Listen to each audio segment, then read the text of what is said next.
8ஆம் நாள். உங்கள் மனம் என்பது உங்கள் கடந்த காலமே. 2 வருடங்களுக்கு முன்னால் எனக்கு ஒரு அனுபவம் ஏற்பட்டது. அதன் பொருளை விளக்க முடியுமா? அப்பொழுது நான் என்னை ஒரு காலி டப்பாவாக உணர்ந்தேன். உள்ளே ஒன்றுமில்லை. என் பெயர் கூட மறந்துவிட்டது. நான் யார் என்பது கூட தெரியலை. என்னால் எதுவும் செய்ய முடியலை. பேச முடியலை. என்ன ஆயிற்று என்று கூட இருப்பவர்கள் கேட்டபோது என்ன பதில் சொல்வது என்று கூட தெரியவில்லை. ஆனால் அது ஒரு அழகான அனுபவம் என்பது மட்டும் நன்றாக நினைவில் இருக்கிறது. அது எப்படி ஆரம்பித்தது எனக்கு தெரியாது. அது நடந்ததுதான் தெரியும். கண்களை மூடிக்கொண்டு அந்த அனுபவத்தை நினைத்து பாருங்கள். கேள்வி கேட்ட பெண் அசையாமல் அமர்ந்திருக்க ஓஷோ அவள் மேல் தன் கையில் இருக்கும் சிறு விளக்கை அடிக்கிறார். அது ஒரு முக்கியமான அனுபவம். நீங்கள் திடீரென்று ஒரு சூன்யத்தில் விழுந்துவிட்டால் உங்களால் செயல்பட முடியாது. அது மீண்டும் நடந்தால் என்னை தயவு செய்து தொந்தரவு செய்யாதீர்கள் என்று உங்களை சுற்றி இருப்பவர்களிடம் சொல்லி வையுங்கள். உங்களை யாராவது அக்கறையுடன் பார்த்து கொள்ள வேண்டும். அது நடக்கும்போது உங்கள் உடலையும் மனதையும் தளர்வாக வைத்திருங்கள். அறை கதவை மூடுங்கள். படுத்துக் கொள்ளுங்கள். அந்த ஆழமான இருட்டில் சுகமாக ஓய்வெடுங்கள். அந்த காலி டப்பாவில் விழுங்கள். உங்களை அது தன்னுள் இழுக்க அனுமதியுங்கள். அது பெரிய மெய்ஞான வெளிப்பாடாக இருக்கலாம். அது மீண்டும் நடக்கும். எப்போது நடக்கும் என்று சொல்ல முடியாது. ஆனால் எந்த நேரமும் நடக்க வாய்ப்பிருக்கிறது. ஜெயின் மதத்தில் சடோரி என்று சொல்கிறார்களே, அதை போன்றது இந்த அனுபவம். ஸ்டோரி என்றால் என்னவென்று உங்களுக்கு தெரியுமா? ஒருவருடைய உண்மையான தன்மையின் ஒரு சிறிய வெளிப்பாடுதான் சடோரி. ஒரு மனிதனின் உண்மையான தன்மை என்பது சூன்யமே. அது ஒரு இருப்பற்ற நிலையாக தோன்றும். அது மேலே இருக்கும் ஆகாசத்தை போன்றது. ஆகாயம் என்பது வெற்றிடம்தானே. அதன் ஒரு சிறு கீற்று தெரியும் போது நீங்கள் உங்கள் சுயத்தை இழக்கிறீர்கள். நீங்கள் யார் என்று உங்களுக்கு தெரியாமல் போய்விடுகிறது. உங்கள் பெயர், உங்கள் உருவம், இவையெல்லாம் நீங்களோ மற்றவர்களோ மனதால் நினைத்து கொண்டிருப்பதுதானே. உங்கள் உடலுக்குள் நீங்கள் சூன்யத்தை சுமந்து கொண்டிருக்கிறீர்கள். அந்த சூன்யம்தான் உங்களுடைய உண்மையான தன்மை. அதை உங்களால் பார்க்க முடிந்திருக்கிறது. அதனை சரியாக புரிந்து கொள்ள முடியவில்லை என்றால் சிலருக்கு பைத்தியமே பிடித்துவிடும். சரியாக புரிந்து கொண்டால் உண்மையிலேயே உங்கள் மனதில் நல்ல தெளிவு ஏற்படும். இது ஒரு வரப்பிரசாதம். நல்லது. நன்றியுணர்வுடன் இருங்கள். இன்னும் அதிகமாக தியானம் செய்யுங்கள். அது மீண்டும் நடக்கும்.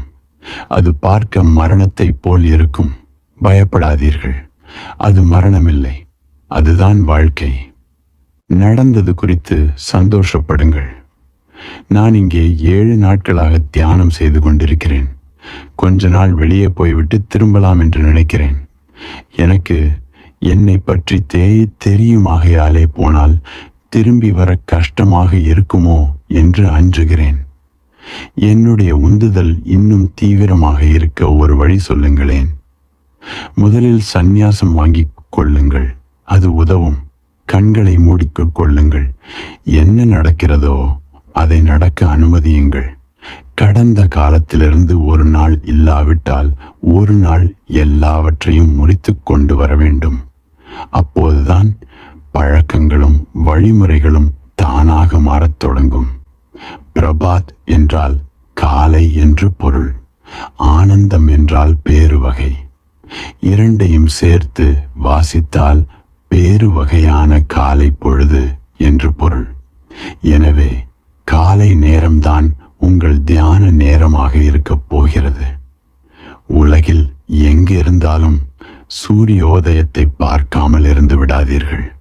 சூரியன் உதயமாவதற்கு 15 நிமிடங்களுக்கு முன் வானம் வெளுக்கத் தொடங்கியவுடன் காத்திருந்து பாருங்கள். உங்கள் காதலனுக்கு காத்திருப்பது போல் அன்புடன் காத்திருங்கள். ஓர் எதிர்பார்ப்புடன், ஆழமாக, நம்பிக்கையுடன், கிளர்ச்சியுடன், மௌனமாக காத்திருங்கள். சூரியன் உதயமாகட்டும். நீங்கள் பார்த்து கொண்டே இருங்கள். சூரியனை உற்று பார்க்க வேண்டாம். உங்கள் கண்களை சிமிட்டிக் கொள்ளலாம். சூரியன் உதயமாகும் அதே நேரத்தில் உங்களுக்குள்ளும் ஏதோ ஒன்று உதயமாகிறது என்ற உணர்வோடு இருங்கள். தொடுவானத்தில் சூரியன் உதயமாகும் போது அது உங்கள் நாபிக்க மலத்தின் அருகில் இருக்கிறது என்று கற்பனை செய்து கொள்ளுங்கள். அங்கே சூரியன் மெதுவாக மேலெழும்புகிறது. இங்கே அது கொஞ்சம் கொஞ்சமாக மெதுவாக மேலே எழுகிறது. அங்கே சூரியன் எழுகிறது, இங்கே உள்ளொளி எழுகிறது. இதை 10 நிமிடம் செய்தால் போதும். பிறகு கண்களை மூடிக்கொள்ளுங்கள். முதலில் திறந்த கண்களுடன் சூரியனை பார்த்தால் அது எதிர்மறையான உணர்வுகளை தரும். கண்களை மூடிக்கொண்டு உங்களுக்குள் சூரியன் மின்னுவதை பார்த்தால் அப்படிப்பட்ட உணர்வுகள் வராது. இது உங்களை மகத்தான வகையில் மாற்றி போட்டுவிடும். நான் இன்னும் சந்நியாசத்துக்கு தயாராகவில்லை. என் மனதில் இன்னும் சந்தேகங்கள் இருக்கின்றன. சந்தேகங்கள் எப்போதும் இருக்கும். அந்த சந்தேகங்களையும் மீறி நீங்கள் முன்னால் அடியெடுத்து வைக்க வேண்டும். சந்தேகங்கள் எல்லாம் போன பிறகுதான் நான் அடியெடுத்து வைப்பேன் என்று நீங்கள் நினைத்தால் உங்களால் அடியெடுத்து வைக்கவே முடியாது. ஏனென்றால் அந்த சந்தேகங்கள் போகவே போகாது. இங்கே ஒரு வேடிக்கையான முரண்பாடு இருக்கிறது. நீங்கள் முதலடியை எடுத்து வைத்த பின் உங்கள் சந்தேகங்கள் போய்விடும். சந்தேகம் என்பது மனித இயல்பு. அது இல்லாத மனித மனமே இல்லை. நம்பிக்கை வைப்பது என்பது எளிதான காரியம் இல்லை என்றாலும் துணிந்து முன்னேறி கொண்டுதான் இருக்கிறோம். அதுதான் வாழ்க்கை. ஒரு பெண்ணை காதலிக்கிறீர்கள் என்று வைத்துக்கொள்வோம். உங்கள் காதல் என்ன அவ்வளவு முழுமையானதா என்ன? அதில் சந்தேகமே இருக்காதா? சந்தேகம் எல்லாம் போக வேண்டும் என்று காத்திருந்தால் ஊழி காலம் வரை காத்திருக்க வேண்டியதுதான். ஏனென்றால் சந்தேகம் போகவே போகாது. சந்தேகத்தையும் மீறி நீங்கள் காதலில் அடியெடுத்து வைக்க வேண்டும். இல்லாவிட்டால் வாழ்க்கையில் காதல் சாத்தியமே இல்லை. இதுவும் ஒரு வகையில் காதல் போலத்தான். அதனால் யோசிக்காமல் குதித்து விடுங்கள். கேள்வி கேட்டவர் சந்நியாசம் பெற்றுக்கொள்கிறார். பின் இன்னொரு கேள்வி கேட்கிறார். நான் எந்த வகையான தியானத்தை செய்ய வேண்டும்? எனக்கு நடராஜர் தியானம் பிடித்திருக்கிறது. நடனமாடிக்கொண்டே தியானம் செய்வது பிடித்திருக்கிறது. அது ஒன்றுதான் என மனதுக்கு பிடித்திருக்கிறது. மற்ற வகை தியானங்களில் என் எதிர்பார்ப்பு அதிகமாக இருப்பதாக நினைக்கிறேன். சில சமயம் எந்த வகை தியானத்தை கஷ்டமானது என்று வெறுத்து ஒதுக்குகிறீர்களோ அதுதான் உங்களுக்கு அதிகபட்ச உதவிகள் செய்யும். சில வகை தியானங்களில் உங்களுக்கு ஏற்படும் அசௌகரியமான உணர்வுக்கு காரணம் அவை உங்கள் பழைய பழக்கங்களை தாக்குவதால் தான். உங்களுக்குள் புரையோடி போயிருக்கும் எண்ணங்களை தாக்கும் தியான வகைகள் உங்களுக்கு முதலில் ஒரு வகையான உளைச்சலை ஏற்படுத்தும். பின் ஓர் அசௌகரியமான உணர்வை உண்டாக்கும். ஆனால் அதையும் தாண்டித்தான் உங்கள் வளர்ச்சி உண்டாக வேண்டும். நான் பார்த்தவரையில் நீங்கள் விரும்பும் தியானம் உங்களுக்கு சிறந்ததாக இருக்காது. அதேபோல் நீங்கள் மோசம் என்று வெறுக்கும் தியானம் உண்மையிலேயே மோசமானதாக இருக்காது. உங்கள் மனதிற்கு எது பொருத்தமாக இருக்கிறதோ அதுதான் உங்களுக்கு பிடிக்கும். உங்கள் மனம் என்றால் அது உங்கள் கடந்த காலம்தான். நீங்கள் உங்கள் மனதை மாற்ற முயன்று கொண்டிருக்கிறீர்கள். கடந்த காலம்தான் மனம் என்பதால் மனதை மாற்றவே முடியாது என்ற சூழ்நிலையை உருவாக்கிவிட்டீர்கள். சொல்லப்போனால் உங்களுக்குள் ஒரு போராட்டத்தை, ஓர் உராய்வை, ஒரு முரண்பாட்டை எது தோற்றுவிக்குமோ அதுதான் உங்கள் வளர்ச்சிக்கு வழிவகுக்கும். அதனால் அந்த தியான வகை உங்களுக்கு பிடித்திருக்கிறதா இல்லையா என்பதை பற்றி கவலைப்படாதீர்கள். இங்கே குண்டலினி தியானமும் இயக்க நிலை தியானமும் செய்யுங்கள். வீட்டில் பாட்டை முணுமுணுக்கும் தியானத்தில் ஈடுபடுங்கள். இங்கே செயல்படும் குழுக்களில் சேருங்கள். உங்கள் எதிர்பார்ப்பு அதிகமாக இருந்தால் அதுவே ஒரு தடுப்புச் சுவராகிவிடும். அதனால் எதையுமே எதிர்பார்க்காதீர்கள். ஏதாவது நடக்க வேண்டும் என்று விரும்பினால் திறந்த மனதுடன் செயல்படுங்கள். விளையாட்டுணர்வுடன் செயலாற்றுங்கள். அது நடக்க வேண்டுமே என்று பதற்றப்படாதீர்கள். அது சத்தியமாக நடக்காது. நீங்கள் கனமாக கராராக மாறிவிட்டால் உங்களை நீங்களே மூடிக்கொள்வீர்கள். நடக்க வேண்டிய நல்லது அனைத்தும் நடக்கும். அப்படி இருக்கும்போது ஒரு குழந்தையின் வெகுளித்தனம் உங்களிடம் வந்து விடுகிறது. அதனால் தியானம் செய்யும் போது, குழுவில் இருக்கும்போது மகிழ்ச்சியுடன் இருங்கள். அவற்றை ஒரு கனமான மதச்சடங்காக பார்க்காதீர்கள். அவற்றை மனமாற அனுபவியுங்கள். நல்லது. இயற்கையான சூழலில் இருக்கும்போது பிரபஞ்சத்துடன் எனக்கு ஒரு ஆழமான தொடர்பு இருப்பதை உணர்கிறேன்.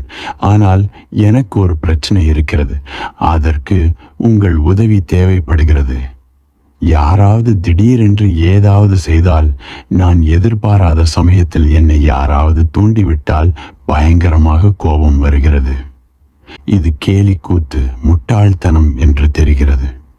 இருந்தாலும் அந்த கோபத்தை என்னால் விட்டு ஒழிக்க முடியவில்லை. அந்த கோபத்தை உதறி தள்ள வேண்டும் என்று நினைக்காதீர்கள். ஆனால் நாளுக்கு நாள் என் கோபம் அதிகமாகிக் கொண்டே போகிறதே. போகட்டுமே. என்ன நடக்கிறதோ அதை எதிர்கொள்ளத்தான் வேண்டும். உங்களுக்குள் தேவையில்லாமல் இருமையை உண்டாக்கி கொண்டிருக்கிறீர்கள். உங்களில் ஒரு பகுதி கோபப்பட வேண்டும் என்று நினைக்கிறது. இன்னொரு பகுதி கோபப்படக்கூடாது என்று முந்தைய பகுதியை நாட்டாண்மை பண்ணி கொண்டிருக்கிறது. ஒரு பகுதி இன்னொரு பகுதியை அடக்கி ஆள பார்க்கிறது. இது முரண்பாடுகளை உருவாக்கும். முரண்பாடுகள் உங்கள் சக்தியை உறிஞ்சிக் கொள்ளும்.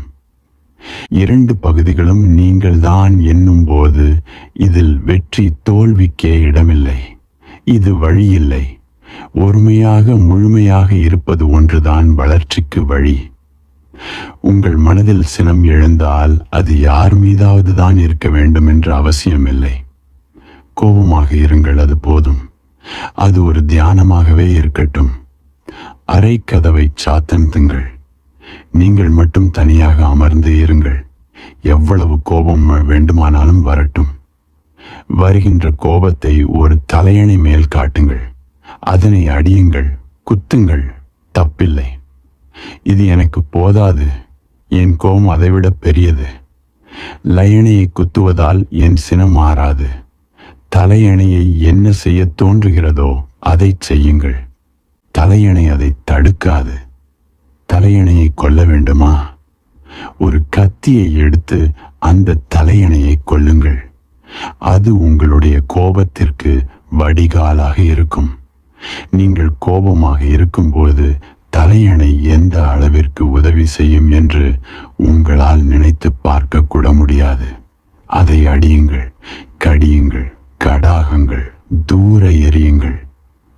உங்களுக்கு யார் மீதாவது ஆத்திரம் இருந்தால் அவர் பெயரை தலையணையில் எழுதி வைத்துக் கொள்ளுங்கள். இல்லை, அவர் புகைப்படத்தை தலையணையில் ஒட்டி வையுங்கள். உங்களுக்கு எல்லாமே கேலிக்கூத்தாக, முட்டாள்தனமாக தோன்றலாம். ஆனால் கோபம் ஒரு கேலிக்கூத்துதான். அது முட்டாள்தனம்தான். அதை நீங்கள் ஒன்றும் செய்ய முடியாது. எனவே கோபத்தை அதன் போக்கில் விடுங்கள். அதன் சக்தியை அனுபவியுங்கள். உங்கள் கோபத்தால் நீங்கள் யாரையும் காயப்படுத்தவில்லை என்றால் அதில் எந்த தவறும் இல்லை. ஆனால் அந்த சமயத்தில் நான் யாருடனாவது இருந்தால் அவரை காயப்படுத்த வேண்டும் என்று தோன்றுகிறது. தலையணை முறையை தொடர்ந்து கையாண்டு வந்தால் அடுத்தவரை நோகடிக்க வேண்டும் என்ற எண்ணம் படிப்படியாக குறைந்துவிடும். அதை தினசரி பயிற்சியாக வைத்துக் கொள்ளுங்கள். தினமும் காலை 20 நிமிடங்கள் அந்த பயிற்சியில் ஈடுபடுங்கள். அதன்பின் நாளெல்லாம் என்ன நடக்கிறது என்று பாருங்கள். நீங்கள் அமைதியாக இருப்பீர்கள். கோபமாக மாற வேண்டிய சக்தி வெளியே தூக்கி எறியப்பட்டு விட்டது. எந்த சக்தி விஷமாக மாறியிருக்க வேண்டுமோ அது வெளியே எறியப்பட்டு விட்டது. இந்த பயிற்சியை ஒரே ஒரு வாரம் செய்து பாருங்கள். அதன் பின் உங்களுக்கு எந்த சூழ்நிலையிலும் கோபம் வராது என்பதை உணரும்போது ஆச்சரியமாக இருக்கும். முயற்சி செய்து பாருங்களேன். இயற்கையான சூழலில் இருப்பது நல்லது. இன்னும் அதிகமாக இயற்கையான சூழ்நிலையில் இருக்க பாருங்கள். இயற்கையுடன் இன்னும் அதிகமான இசைவுடன் வாழ முயலுங்கள். இயற்கை சூழலில் இருக்கும்போது ஒரு குழந்தையைப் போல் மரங்களுடன் பேசுங்கள். முதலில் கோபத்தை விரட்டும் தலையணை பயிற்சி. அதன்பின் அருகில் ஒரு மரமோ செடியோ இருந்தால் அதனுடன் சத்தமாக பேசும் பயிற்சி. அது கூட முதலில் ஒரு கேலி கூத்தாகத்தான் இருக்கும். இந்த செடியுடன் கொஞ்சம் பேசுங்களேன். எங்களை எல்லாம் மறந்து விடுங்கள். இந்த இடத்துல நீங்களும் இந்த செடியும் மட்டும்தான் இருக்கிறீர்கள். மனதில் என்ன தோன்றுகிறதோ பேசுங்கள். கூடவே செடி பேசக்கூடிய பதிலையும் சொல்லலாம். நீயும் நானும் இயற்கையைச் சேர்ந்தவர்கள். நாம் இருவரும் ஒன்றே. நான் இன்னும் அழகான செடிகளை பார்த்திருக்கிறேன். செடிகள் எல்லாமே அழகாகத்தானே இருக்கும். இப்போது செடியின் பக்கத்திலிருந்து ஏதாவது சொல்லுங்கள். அது உங்களுக்கு பதில் சொல்ல வேண்டும் அல்லவா? நீ இன்னும் நிறைய கற்க வேண்டும் என்று நினைக்கிறேன். அதை நிச்சயம் செய்வாய் என்ற நம்பிக்கை எனக்கு இருக்கிறது. சபாஷ், நல்லது. பார்த்தீர்களா செடியின் பதிலை? அதன் பதில் தெளிவாக இருந்தது. அது சொல்ல விரும்பியதை தெளிவாக சொல்லிவிட்டது. நீங்கள் கற்க வேண்டிய ஒரு விஷயம் ஒன்றோடொன்று ஒப்பிட்டு பார்ப்பதை தவிர்க்க வேண்டும். செடி என்ன சொல்ல வேண்டும் என்று விரும்பியது தெரியுமா? நான் இன்னும் அழகான செடிகளை பார்த்திருக்கிறேன் போன்ற வாக்கியங்களை சொல்லாதே. அது காயப்படுத்துகிறது. என்னை ஒப்பீடு செய்வது அர்த்தமற்றது. ஏனென்றால் ஒவ்வொன்றும் தனி ரகத்தைச் சேர்ந்தது. ஒப்பீடு செய்வது மனதின் வேலை. மனம் உள்ளே நுழைந்து விட்டால் பின் அந்த இடத்தில் உணர்வுகள் வேலை செய்யாது. அதனால்தான் அந்த செடி மறைமுகமாக நீங்கள் ஒப்பீடு செய்கிறீர்கள் என்பதை சொல்லிற்று. அது உங்கள் உணர்வின்மை நிலை மூலம் பேசியது. நீ எல்லாவற்றையும் ஏற்றுக்கொள்ள வேண்டும். ஏற்றுக்கொண்டால் மட்டும் போதாது, எல்லாவற்றையும் காதலிக்க வேண்டும். அங்கேதான் எனக்கு பிரச்சனை தோன்றுகிறது. இன்று காலை ஆற்றிய உரையில் கடவுளை காதலிக்க வேண்டும் என்று சொன்னீர்கள். ஆனால் கடவுள் எனக்கு மிகவும் மேலே இருக்கிறார். அவ்வளவு உயரத்தில் இருப்பவரை காதலிக்க வேண்டும் என்று எனக்கு தோன்றவில்லை. இசை வல்லுநர் பாக் அமைத்த இசையைப் போல் கடவுள் துல்லியமாக இருக்கிறார். அவரிடம் தூய்மையும் பூரணத்துவமும் இருக்கிறதே ஒழிய அன்பு இல்லை. எனக்கு புரிகிறது. இது நல்ல கேள்வி. நீங்கள் கடவுளை எப்படி பார்க்கிறீர்கள் என்பதை பொறுத்துத்தான் என் பதில் இருக்கும். கடவுளை வெறும் தூய்மையாக மட்டுமே பார்த்தால் அவர் வெகு தூரம் தள்ளி போய்விடுவார்.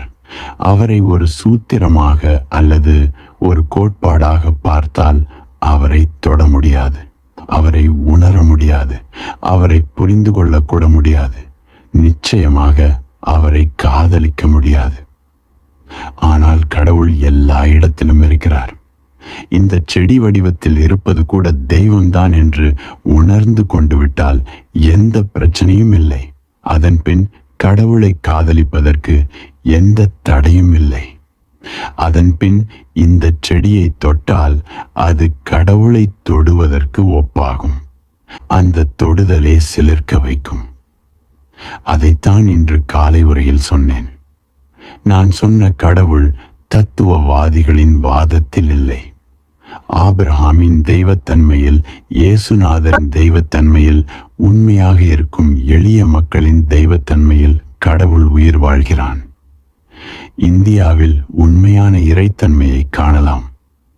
சில இடங்களில் ஒரு சாதாரண மரத்தை கூட தெய்வமாக வழிபட்டு கொண்டிருப்பார்கள். ஒரு கல்லை. அது ஒரு சிலையாக கூட இருக்காது. வெறும் கல்லில் சிவப்பு சாயத்தை பூசி வைத்திருப்பார்கள். தெய்வமாக வழிபடுவார்கள். அதில் ஒரு மெய்யுணர்வு இருக்கத்தான் செய்கிறது. தெய்வம் எது என்பதை பற்றி இந்தியா ஒரு நாளும் கவலைப்பட்டதில்லை. தெய்வம் இருக்கிறது, அவ்வளவுதான். அது தீர்க்கப்பட வேண்டிய ஒரு பிரச்சனை இல்லை. தெய்வம் இருக்கிறது. அதற்கு ஏதாவது செய்ய வேண்டும்.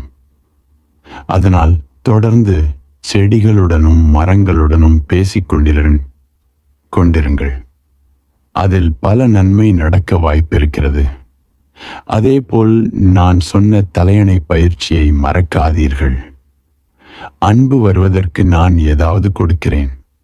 அன்பு நிச்சயம் உங்கள் மனதில் மலரும்.